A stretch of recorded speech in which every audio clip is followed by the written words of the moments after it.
This reading is an excerpt from Holy Week, written by Hilding Johnson. Holy Week is a novelization of Jesus' last week walking in the flesh among us. In this reading, from the Last Supper, you is Jesus. Maundy Thursday, the Last Supper. Passover Seder, Kos Braha, Hallel. Mass, the Sanctus with Benedictus and Osana. Kristallnacht, Jerusalem. Whoever they are, there's a lot of them, and they're loud and coming down the street toward the building, coming pretty fast. You say, the lights, and uncles pause, spoons of melting ice cream halfway to their mouths, while aunts look offended. Simon says, damn it, the lights! He douses two of the nearest candles with a splash of kosher red, and Tommy and John drown the others. Of course, everyone has some protest, but Jimmy Z shouts, shut up, just shut up!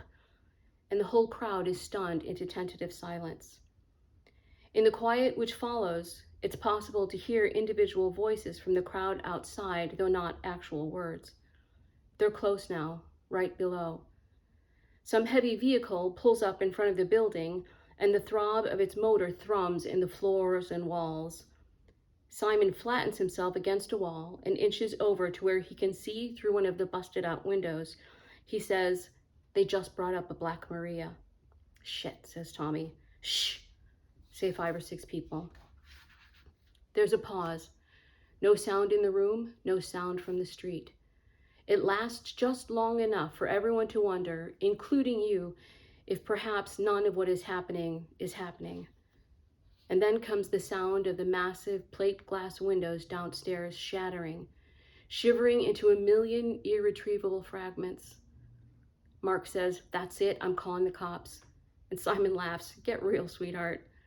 And you put your hand on Mark's arm. I wouldn't bother. But the shock wave from the bomb rolls across the floor like a breeze across a flag before the sound even hits. Then comes the concussion and plaster falling in choking, sharp, stinging clouds from the ceiling. Smoke starts to fill the room almost at once, coming in through the ventilating system and under the doors. It must have been plastique, probably Semtex, since the explosion had gone up as far and as fast as it had gone down. Now the children are screaming, and so are some of the adults. Don't panic, you shout. It's going to be all right. The hell it is, Satan says. Wake up and smell the coffee, Wonder Boy. He stuffs a bottle of unopened red in each jacket pocket and is the first one to get to the exit at the back. You get there right behind him. It'll be okay, you say. Just come this way. You wedge your body against the heavy fire door to keep it ajar, while aunts and young mothers and pretty girl cousins and gawky boy cousins in hardly worn bar mitzvah suits, uncles who teach at the synagogue and uncles who sell insurance, fathers carrying 6-year-olds who are too little to keep up, a bride and groom married only 2 weeks, with him trying to be strong and her trying to pretend she believes he is, while they all grope past you, hand over hand, to the door and down into the black stairwell, into utter darkness. Your boys are last in line. The carpeting has started going up, flames running in a ragged, yard-high line along the width of the room like a brush fire, and in the dim light the men's faces are already as black as coal miners. Peter is the very last, with an armful of down jackets and fur coats he's grabbed from the cloakroom. He says, I thought we could use these. And you say, we could use a lot more than coats. Like a Saturday night special or two. He looks at you sharply. It's going to be that kind of fight? What had Pete thought? What had any of them thought? That the whole thing would be fought in shuls, in Bible conferences and obscure publications on theology? Yeah, you say, that kind of fight. The kind of fight where your best friend turns you in and your kid is tortured to death. The kind where your wife is raped and your brother is sent into slave labor. The kind of fight which squeezes your mind in a great fist so that noon is midnight and north is anyone's guess, and you are determined to believe but not certain any longer of what it is you are determined to believe in. The kind of fight which shreds your will, your hope, your self-respect. Any kind of fight there is, that's the fight it's going to be, my doves. You mean this might come in handy? Pete reaches into the breast pocket of his jacket and pulls out a Cowbray M11-9S, a ghetto gun. You can hear the grin in his voice. He says, Jimmy's got one too. What do you think? Is it enough? You think that you shouldn't have brought the whole thing up.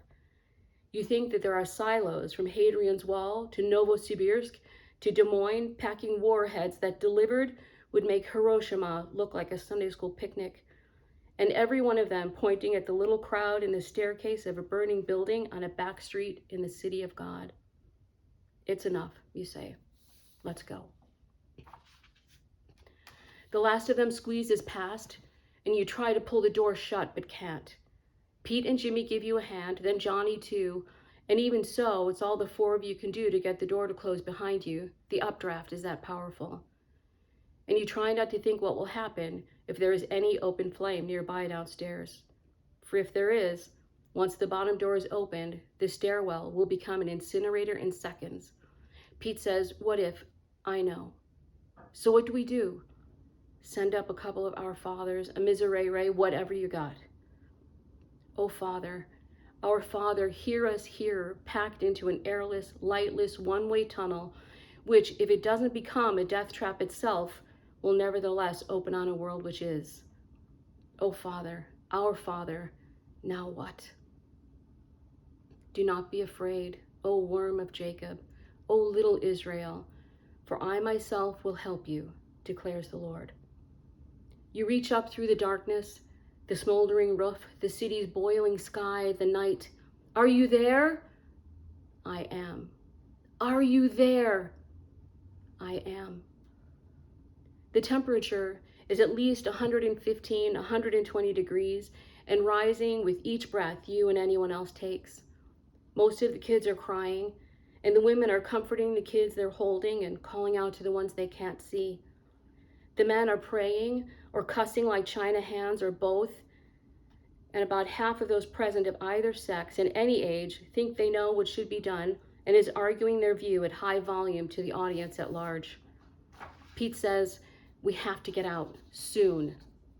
And you say, don't worry, no one will die, not now, not here. For as you say it, you know it's true. The spirit billows up out of your words, exploding into something like light, something like joy in the tired, used air of the darkness, washing up against the walls and curling up to the ceiling and over and down again, a backwash from the tide of some nameless sea of God, from a pool of stillness forever welling and forever without motion.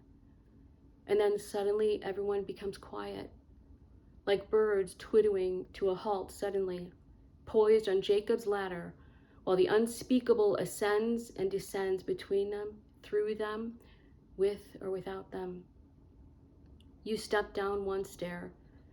You put your hands on the shoulders of the man standing there. You feel his long, wiry pious and bush of a beard, smell the familiar wool and mothball smell of his suit. Uncle Avram, you say. Shalom, Avi. Shalom, Yeshua, Kinderle. James and John are on the next step down. You pull them both close in a hammerlock. You say, who loves you, boobies? You do, they say, and give you the ritual jab to the midsection. Shalom, you say. Shalom, Reb. Then comes Pete. You can feel the heat coming off his ox of a body even before he grabs you close. The two of you hold on hard for a long time. You say, Shalom, old friend. Shalom, he whispers, and you can feel his tears and yours too on your cheek. You swallow hard. You say, when I'm gone, this whole bunch is yours, you know. He laughs a little. I know. Take care of them, will you? I will. Tommy and Philip are next. You kiss each on both cheeks. Shalom. Shalom, Rabbi. Next is a cousin and his wife holding their toddler. You embrace them and kiss the top of the baby's head. He smells of talcum and warm milk. Shalom, kids. Shalom. Down and down, floating on the breath of God, You reach for those you cannot see, touch what you cannot imagine. Paul is there, chained hand and foot. His breath smells of too little sun, too little decent food. You say, "Shalom, soldier." "Shalom, commander." Your hand brushes something cold and steely, closes over the handle of a short sword plunged to the hilt into a man's chest. You feel blood welling over your fingers, your arm. "Sebastian," you say, "Pace." "Pace, my lord," he says, "Pace." Butchers and bakers, kings and queens, bishops and knights, they line the way, reeking of onions and fine perfume and their death wounds. You reach for them in worlds to come and worlds already lost to all memory, and they reach for you. "Que et mille falce," Patrick crows, with a brogue you could cut with a knife. 100,000 welcomes, Lord Jesus, white and red. Catherine rolls by on her wheel, chanting glorias. Francis sings. Descending faster than the speed of light, you reach them in the nick of time. Sailors who went down with their ships, stillborn orphans, tycoon penitents, country vicars who died in bed.